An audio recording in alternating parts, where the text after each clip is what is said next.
আসসালামু আলাইকুম। আজকে আমরা যাচ্ছি এক চমৎকার বিনোদন পার্কে, যেটা আমাদের বগুড়াতে অবস্থিত। তো আমরা সবাই গাড়িতে করে পার্কের ভিতরে যাব। তো এটা দেখতে পাচ্ছেন পার্কের গেট। আমরা গেট দিয়ে পার্কের ভিতরে প্রবেশ করব। ভিতরে অনেক সুন্দর সুন্দর জিনিস আছে। তো ভিতরে ঢোকার সাথে সাথেই আমাদের হাতের পাশেই দেখতে পেলাম দুটো হাতি, দেখতে খুবই সুন্দর। তো বাম সাইডে আরো অনেক কিছু বানিয়ে রেখেছে, দেখতে আসলেই অনেক সুন্দর। আপনারা অবশ্যই এই পার্কে এসে ঘুরে যাবেন। অনেক সুন্দর পরিবেশ, সুন্দর মনোরম পরিবেশ। তো আমরা আরো সামনের দিকে এগিয়ে যাব, দেখি কি কি আছে।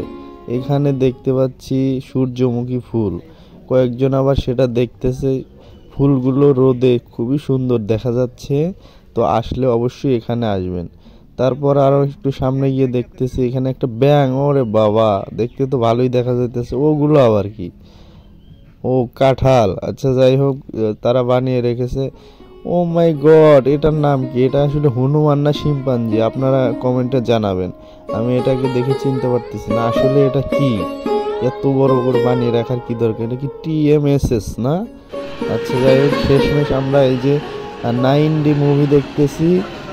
এই বিনোদন পার্কের সবচেয়ে ভালো জিনিস আর কি, দেখে খুবই মজা পাবেন। অবশ্যই আসলে আপনারা এটা মিস করবেন না, দেখে খুবই মজা পাবেন।